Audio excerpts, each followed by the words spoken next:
और दूसरा, पुत्र का पालन पोषण कैसे करना है, उस विषय के लिए प्रार्थना। आइए, न्यायों की पुस्तक 13वां अध्याय 2 वचन से। दानियों के कुल का सोरावासी मानोह नाम का एक पुरुष था, जिसकी पत्नी के बांझ होने के कारण कोई पुत्र न था। इस स्त्री को यहोवा के दूत ने दर्शन देकर कहा, सुन, बांझ होने के कारण तेरे बच्चा नहीं, परंतु अब तू गर्भवती होगी और तेरे बेटा होगा। इसलिए अब सावधान रह कि ना तो तू दाख मधु या और किसी भांति की मदिरा पिए और ना कोई अशुद्ध वस्तु खाए, क्योंकि तू गर्भवती होगी और तेरे एक बेटा उत्पन्न होगा, और उसके सिर पर छुरा न फिरे, क्योंकि वह जन्म ही से परमेश्वर का नाज़ीर रहेगा, और इस्राएलियों को पलिश्तियों के हाथ से छुड़ाने में वही हाथ लगाएगा। उस स्त्री ने अपने पति के पास जाकर कहा, परमेश्वर का एक जन मेरे पास आया था, जिसका रूप परमेश्वर के दूत का सा अति भय योग्य था, और मैंने उससे ना पूछा कि तू कहाँ का है, और ना उसने मुझे अपना नाम बताया, परंतु उसने मुझसे कहा, सुन, तू गर्भवती होगी और तेरे एक बेटा होगा। इसलिए अब ना तो दाखमधु या और किसी भांति की मदिरा पीना और ना कोई अशुद्ध वस्तु खाना, क्योंकि वह लड़का जन्म से मरण के दिन तक परमेश्वर का नाज़ीर रहेगा। प्रियो, हम यहाँ एक और परिवार को देख रहे हैं। ये परिवार भी एक समस्या में से गुजर रहा है। ये भी एक असंभव समस्या है, लेकिन ध्यान दीजिए, उधर हन्ना हो सकती है, और यहां हमने जो देखा मानोह का परिवार हो सकता है। मानोह और मानोह का परिवार, हन्ना और हन्ना का परिवार, आप ध्यान से जांचेंगे तो ये दोनों परिवार आत्मिक परिवार हैं, परमेश्वर के भय भक्ति में चलने वाले परिवार हैं। उनके आसपास के लोग जैसे भी जीते हों, लेकिन वे परमेश्वर के भय भक्ति में जीने वाले लोग हैं। परमेश्वर के भय भक्ति में जीने पर भी उनके जीवन में समस्याएं थीं। आप परमेश्वर पर विश्वास करके खराई से ईमानदारी से जीने पर भी बहुत सी तकलीफें आएंगी, क्लेश आएंगे। आप खराई से ईमानदारी से धार्मिकता से जीने पर भी, परमेश्वर की इच्छा के अनुसार जीने पर भी परीक्षाएं आएंगी, विपत्तियां आएंगी, आलोचना किए जाएंगे, विपरीत परिस्थितियां भी आएंगी।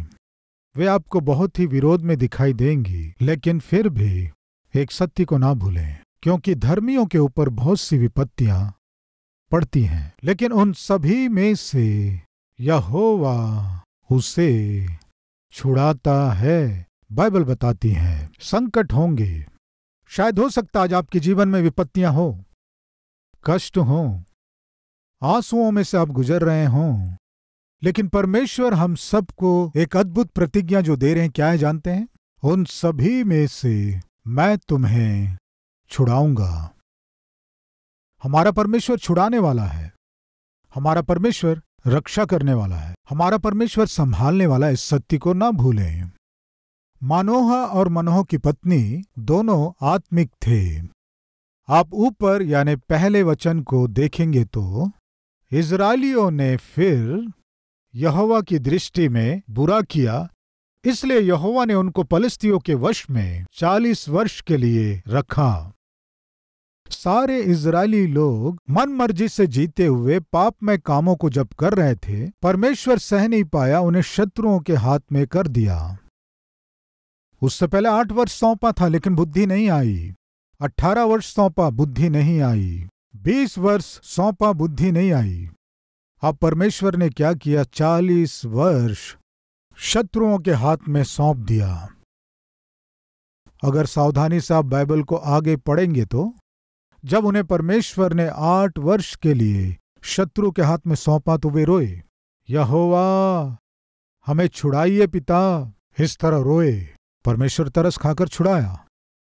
उसके बाद फिर वे परमेश्वर के सम्मुख पाप में काम करने से परमेश्वर उन्हें सजा दिया, 18 वर्ष। इस तरह जब वे 18 वर्ष दंड पाए तो फिर से रोए, प्रार्थना किए, परमेश्वर तरस खाकर छुड़ाए। जैसे कुत्ते की दुम टेढ़ी होती है, वैसे ही फिर से पाप करके फिर से परमेश्वर की दृष्टि में दोषी होने से परमेश्वर 20 वर्ष दंड दिए। कुछ समय के बाद फिर वे रोए, क्षमा मांगे, परमेश्वर तरस खाया।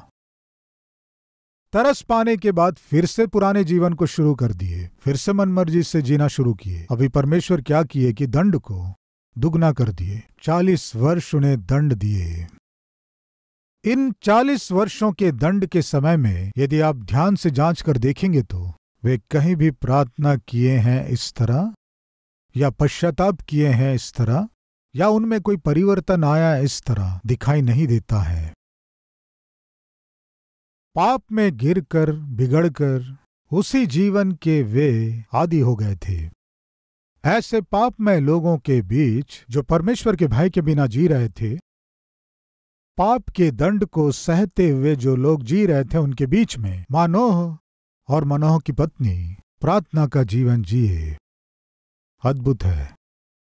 बहुत से संदर्भों में हम क्या करते हैं, तुम क्यों इस तरह बिगड़ रहे हो कहने से मेरा सर्कल ऐसा है कहते हैं। तुम क्यों ऐसे जी रहे हो कहने से मेरे मित्र ही ऐसे हैं कहते हैं। क्यों ऐसे पाप में आदतों में तुम जी रहे हो कहने से मेरी नौकरी ही ऐसी है कहते हैं। सो बहुत से लोग जब पाप करते हैं, पाप में जीते हैं, तब वो क्या कहते हैं जानते हैं? हमारे चारों ओर का सर्कल ऐसा है, हमारे मित्र ऐसे हैं, वो स्थान ही ऐसा है, नौकरी ही ऐसी है। वे जो पाप कर रहे हैं उनके करने के कारण को ढूंढते हैं। इस कारण से मैं ऐसे जी रहा हूं। मुझे पीने की आवश्यकता नहीं है, लेकिन मेरी नौकरी ऐसी है। कहाँ नौकरी करते हो? बार एंड रेस्टोरेंट में काम करता हूं। क्यों, दुनिया में और कोई नौकरी नहीं है तुम्हें? बार एंड रेस्टोरेंट में ही काम करना है क्या? बार एंड रेस्टोरेंट में काम करते हैं इसलिए बचे हुए बोतलों को खाली करते हैं। वही काम करने की क्या आवश्यकता है? मेरा काम ऐसा है, मैं क्या कर सकता हूं? वे पीकर आधा बोतल छोड़ देते, मेरा मन नहीं मानता है। क्यों मन नहीं मानता है? उस बोतल को ऐसे फेंक दो, मेरा मन नहीं करता है, इसलिए क्या करें? और किसी चीज को वैसे ही वेस्ट नहीं करना है ना, इसलिए मैं उसे खाली कर देता हूं। मेरा काम ही ऐसा है जी, मेरा काम ही ऐसा है। कृपया ध्यान दीजिए, हम सामान्यतः गलती करते, पाप करते हुए सहमत होने की कोशिश करते हैं, लेकिन मानोह और मनोह की पत्नी पापमय लोगों के बीच में रह रहे थे, लेकिन फिर भी खराई से जीवन जिए। और उतना ही नहीं, प्रार्थना करने वाले थे। वे प्रार्थना करने वाले थे, इसीलिए परमेश्वर का दूत प्रकट होकर तुम्हारी प्रार्थनाओं को परमेश्वर सुना। तुम्हें परमेश्वर एक सुंदर पुत्र को देने जा रहा है, ऐसी वाचा, ऐसी प्रतिज्ञा उनसे की गई। सामान्यतः हम प्रभु के पास आके, प्रभु मेरे लिए क्या करोगे? परमेश्वर हमारे लिए कुछ करे हम आशा करते हैं, परमेश्वर हमें कुछ दे हम आशा करते हैं। अगर परमेश्वर को जो करना था नहीं करने से, क्यों मेरे जीवन में ऐसा नहीं कर रहे हैं कहते हैं। लेकिन इनकी की गई प्रार्थना थोड़ी अलग है। क्या है देखेंगे, आइए। मनोह क्या प्रार्थना किया देखेंगे। बहुमूल्य प्रार्थना को किया। क्या है वो? 8वां वचन। तब मानोह ने यहोवा से यह विनती की, हे प्रभु विनती सुन, परमेश्वर का वह जन जिसे तूने भेजा था फिर हमारे पास आए और हमें सिखाए कि जो बालक उत्पन्न होने वाला है उससे हम क्या क्या करें। सामान्यतः हम कहते हैं, परमेश्वर आप ऐसा कीजिए, ये कीजिए। इस तरह हम परमेश्वर को आज्ञा देते रहते हैं, प्रार्थना में परमेश्वर को काम बताते हैं। लेकिन मानोह क्या कह रहा है? तो मुझे पुत्र दूंगा कह रहा है। हम क्या करें? तू जो पुत्र हमें देने जा रहा है उसे हमें क्या करना है? कभी आप ये प्रार्थना किए हैं क्या? प्रभु आप मुझे नौकरी दूंगा कह रहे हैं, बताइए मैं क्या करूं? मुझे प्रमोशन दूंगा कह रहे हैं, बहुत खुशी है, बताइए मैं आपके लिए क्या करूं? प्रभु मैंने मकान के लिए प्रार्थना किया, मकान दो का, आप मुझे मकान देंगे, लेकिन उस मकान में आपके लिए मुझे क्या करना है? मैं एक वाहन आपसे मांग रहा हूं, वाहन आप मुझे दोगे, लेकिन उस वाहन के द्वारा मुझे आपके लिए क्या करना है?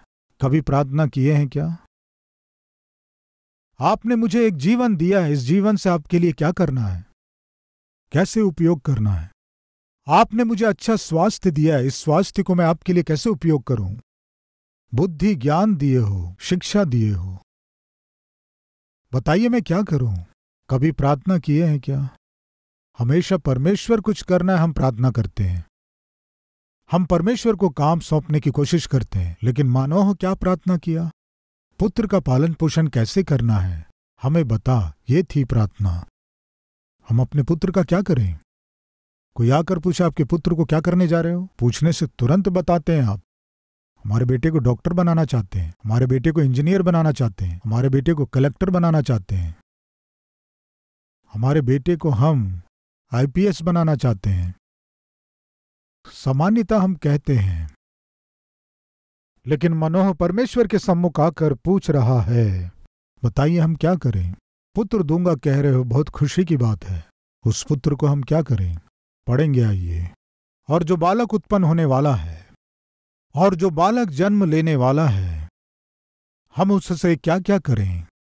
हमें सिखाओ, हमें सीखना है। उस पुत्र को आपकी इच्छा के अनुसार पालना पोषना है तो आपकी इच्छा के अनुसार पालना है तो आप हमें सिखाइए। हाँ प्रिय माता पिताओं, हमारे बच्चों को यदि परमेश्वर की इच्छा के अनुसार पालना पोसना है तो परमेश्वर के पास आकर हमें सीखना है, परमेश्वर की सहायता को पाना है। प्रियो, एक व्यक्ति की शादी नहीं हुई थी। ऐसे समय में परिवार के विषय में बच्चों का पालन पोषण कैसे करना है, इस विषय में 100 सूत्रों को सीखा। कितने सूत्र? 100 सूत्र। उसके बाद उसकी शादी हो गई। शादी होने के बाद उन 100 सूत्रों में से 90 को छोड़कर 10 को अपना लिया। शादी होने के बाद वो परिवार कैसे सुखी रहना है ये सोचकर 10 सूत्रों को अपना लिया। बच्चे होने के बाद उन 10 सूत्रों में से एक सूत्र को लिया। क्या समझ में आया कि शादी के पहले परिवार के विषय में बहुत कुछ बोल सकते हैं, लेकिन शादी के बाद मालूम चलेगा परिवार एक सागर जैसा है, उसमें तैरना उतना आसान नहीं है, प्रैक्टिकल करने से ही मालूम चलेगा।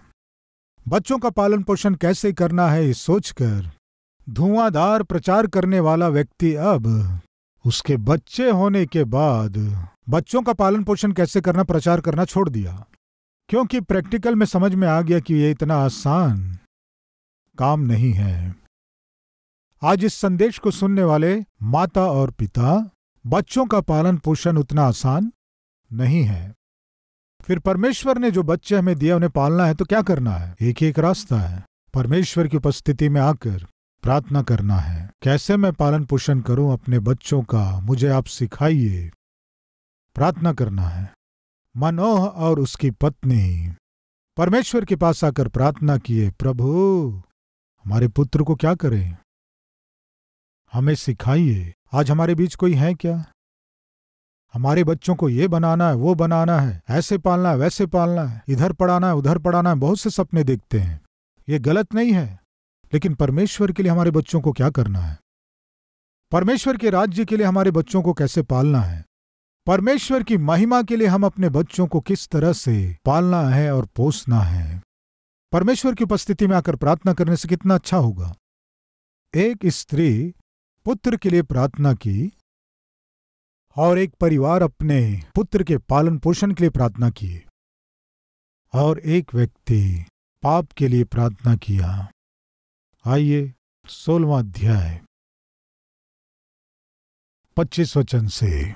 जब उनका मन मगन हो गया तब उन्होंने कहा, शिमशोन को बुलवा लो कि वह हमारे लिए तमाशा करे। इसलिए शिमशोन बंदी गृह में से बुलवाया गया और उनके लिए तमाशा करने लगा और खंभों के बीच खड़ा कर दिया गया। तब शिमशोन ने उस लड़के से जो उसका हाथ पकड़े था कहा, मुझे उन खंभों को जिनसे घर संभला हुआ है छूने दे कि मैं उस पर टेक लगाऊं। वह घर स्त्री पुरुषों से भरा हुआ था और पलिश्तियों के सब सरदार भी वहां थे, और छत पर कोई 3000 स्त्री पुरुष थे जो शिमशोन को तमाशा करते हुए देख रहे थे। तब शिमशोन ने यह कहकर यहोवा की दोहाई दी, हे प्रभु यहोवा, मेरी सुधि ले। हे परमेश्वर, अब की बार मुझे बल दे कि मैं पलिश्तियों से अपनी दोनों आंखों का एक ही पलटा लूं। प्रियो, शिमशोन अपने किए गए पाप के कारण अपना सब कुछ खो दिया। एक समय शिमशोन के नाम से हर एक जन डरते थे।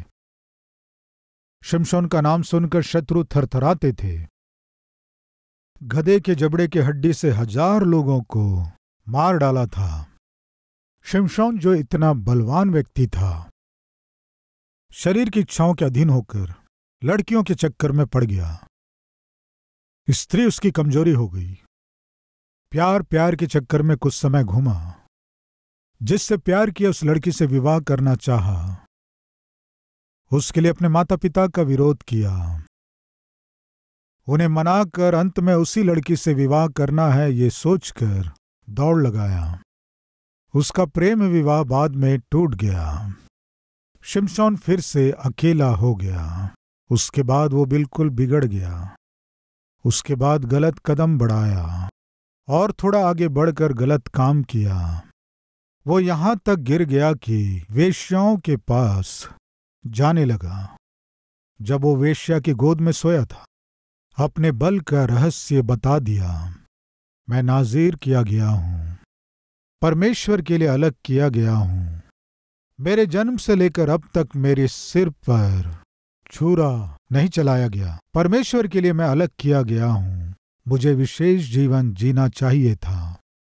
आज तुम्हारे पास सोया हूं।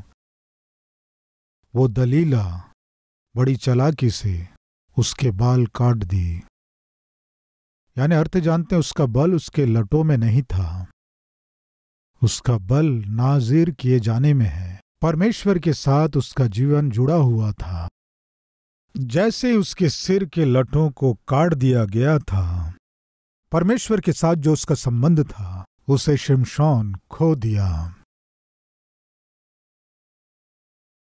दलीला इस तरह उसके सिर के लटों को काटने के बाद शत्रुओं को बुलवाई और वे आ गए। शिमशोन, पलिश्ती आ रहे हैं तुझ पर हमला करने के लिए। जैसे ही कहा, शिमशोन ने सोचा हमेशा की तरह मैं बल पाकर शत्रुओं को नाश कर सकता हूं। सोचकर उठने से बाइबल में क्या है जानते हैं? यहोवा शिमशोन को छोड़ चुका है। शिमशोन को नहीं पता था। 20 वचन से, तब उसने कहा, हे शिमशोन, पलिश्ती तेरी घात में है। तब वह चौंक कर सोचने लगा, मैं पहले के समान बाहर जाकर झटकूंगा। वह तो न जानता था कि यहोवा उसके पास से चला गया है। तब पलिश्तियों ने उसको पकड़कर उसकी आंखें फोड़ डाली और उसे गाजा को ले जाके पीतल की बेड़ियों से जकड़ दिया और वह बंदी गृह में चक्की पीसने लगा। पेरेंट्स अच्छे थे, प्रार्थना करने वाले थे, लेकिन पुत्र भटक गया। आज हमारे बीच कोई है क्या? भाई, हम प्रार्थना करने वाले हैं, लेकिन हमारा पुत्र भटक गया है। हम आत्मिक हैं, लेकिन हमारी बेटी भटक गई। हम बचपन से अपने बेटे और बेटी को परमेश्वर के भय में पाले, लेकिन पता नहीं क्यों अचानक हमारा पुत्र आज हमारा विरोध कर रहा है, बेटी विरोध कर रही है। हमारी बात सुने बिना मनमर्जी से व्यवहार कर रहे हैं। ये कहने वाले कोई हैं क्या? तो कृपया ध्यान दीजिए, शिमशोन इसी मार्ग में से गया। अपनी मनमर्जी से जीने के लिए विरोध किया। प्रिय जवान भाई बहनों, आप जवानी में आकर अपनी मनमर्जी से जी सकते हैं। माता पिता की आज्ञा ना मानकर, परमेश्वर की परवाह किए बिना अपने मित्रों के साथ आप घूम सकते हैं। आपकी आंखें जिसे देखना चाहें आप उसे देख सकते हैं। आपके पांव जहां जाना चाहे आप वहां जा सकते हैं।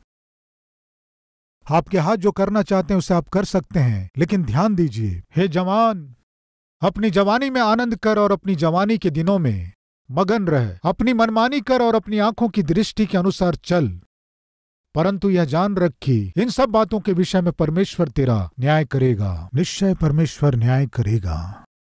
जब परमेश्वर न्याय करेगा, तराजू में आप हल्के जान पड़ेंगे, तब परमेश्वर आपको दंड देगा। शिमशोन तराजू में हल्का जान पड़ा। उस समय शिमशोन ये जान भी नहीं सका कि परमेश्वर उसके पास से चला गया है। शिमशोन को परमेश्वर छोड़ दिया। कारण जानते हैं? शिमशोन के पाप को परमेश्वर सह नहीं पाया। आज हमारे बीच कोई है क्या जानबूझकर पाप करने वाले? आप चुने गए हैं, आप पवित्र जीवन जीने के लिए बुलाए गए व्यक्ति हैं, आप बपतिस्मा ले लिए हैं, आप एक जिम्मेदार सेवा में हैं, सेवकाई में हैं। ये भूल कर यदि जी रहे हैं तो सावधान। आप एक माँ हैं, बच्चों के लिए आदर्श बनना है। आप एक पिता हैं, आपके परिवार की परमेश्वर के भय भक्ति में अगुवाई करना है, ऐसी जिम्मेदारी है। आप जाने बिना अपनी मन मर्जी से जिएंगे तो आपको कीमत चुकाना ही पड़ेगा। शिमशोन को जंजीरों से बांध दिया गया, उसकी दोनों आंखें फोड़ दी गईं, उसे बंदी गृह में डाल दिए। निर्बल हो गया। अंत में जंजीरों के द्वारा बांधे जाकर शत्रुओं के मध्य तमाशा करने के लिए उसे लाया गया। जो लड़का उसे पकड़ा हुआ था, उससे कहा, मुझे उस खंबे के पास ले जाओ, मैं थोड़ा टिकना चाहता हूं। उस खंबे के पास जाकर उसे पकड़ा। एक बार वो अपने जीवन को पीछे मुड़कर देखा। अपने मन की आंखों से वो अपने जीवन को देखा। मैं नाज़िर किया गया हूं, प्रार्थना के प्रतिफल में मेरा जन्म हुआ, पवित्र जीवन जीने के लिए मैं चुना गया, मेरी मां के गर्भ से ही मैं चुना गया, प्रतिष्ठित किया गया। परमेश्वर के महान अनुग्रह को पाकर बलवंत कहलाया। लेकिन मैं अल्पकाल के पाप भोगों के अधीन होकर जीवन को नाश कर लिया। अंत में शत्रुओं के हाथों पकड़ लिया गया। प्रियो, ऐसे समय में उसे कौन स्मरण आया जानते हैं? जो उसे क्षमा कर सकता है, यहोवा स्मरण आया। प्रियो, जब वो अंतिम क्षणों में आ गया, उसने यहोवा को स्मरण किया। प्रार्थना कर रहा है, यहोवा, हे परमेश्वर, कृपया मेरी सुधि ले। केवल एक बार मेरी सुधि ले। एक स्त्री पुत्र के लिए प्रार्थना की, एक परिवार पालन पोषण के लिए प्रार्थना किए। एक बलवान जो निर्बल हो गया था, वो उसके किए गए पाप के विषय में प्रार्थना किया, पश्चाताप के साथ प्रार्थना किया। क्या किया जानते हैं? एक बार मेरी सुधि ले, तेरा उद्देश्य मेरे जीवन में पूरा हो सके। परमेश्वर क्या किया जानते हैं? उस अंतिम प्रार्थना को, पश्चाताप से भरे हुए प्रार्थना को परमेश्वर सुना। उसने जो अपने बल को खोया था, परमेश्वर शिमशोन को वापस लौटा दिया। उन खंभों को पकड़कर जब शिमशोन ताकत से खींचा, वहां बैठे 3000 लोग, उस भवन में जितने स्त्री पुरुष और अधिकारी थे, वे सभी एक ही बार में मार दिए गए। बाइबल क्या बताती है कि शिमशोन अपने जीवन भर में जितने लोगों को वो मारा, उस एक दिन में प्रार्थना के द्वारा, पश्चाताप के द्वारा, अपने जीवन में इससे पहले जो कभी नहीं मारा इतने अधिक शत्रुओं को उस दिन वो मार सका। कैसे संभव हुआ? पश्चाताप की प्रार्थना। आज परमेश्वर को दुख पहुंचाने वाले, चोट पहुंचाने वाले हमारे बीच कोई हैं क्या?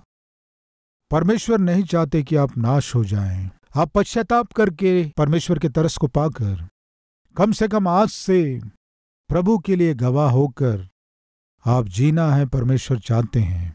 यदि आप पश्चाताप करने के लिए तैयार हैं तो आइए हम सब मिलकर प्रार्थना करें।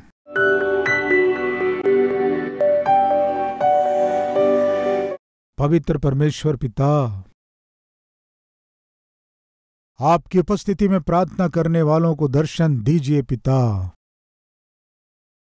मानोहा और मनोहा की पत्नी की प्रार्थना को सुनकर उत्तर के रूप में नाजीर किए गए पुत्र को जिस तरह दिए, कैसे पालना पोसना सिखाइए, क्या करना है सिखाइए।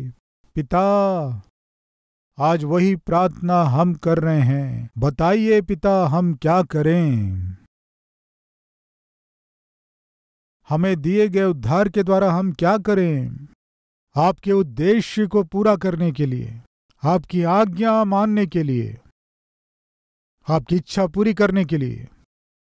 दुष्ट के लाने वाले हर प्रकार के गड़बड़ियों को, हर प्रकार की परीक्षाओं को, हर प्रकार के संघर्ष को यीशु मसीह के नाम से दूर करते हैं। पिता, पिता आप हमारे पक्ष में रहकर, हमारी ओर से खड़े होकर, आत्मा के सामर्थ्य से, शक्ति से, बल से हमारे बीच चलिए फिरिए। पिता, सामर्थ्य स्वास्थ्य आपकी ओर से हमें अनुग्रहित कीजिए। पिता, शांति और आनंद से भरा हुआ और संतुष्टि से भरा हुआ जीवन देकर अब से हम आपके लिए जी सके, ऐसा सौभाग्य हमें दीजिए। यीशु मसीह के नाम से मांगते हैं पिता, आमीन। इस डेली डिवोशन के द्वारा आप आशीष पाएं तो अपने मित्रों को शेयर कीजिए, लाइक कीजिए, कमेंट कीजिए। प्रभु आपको आशीष दे। शलोम।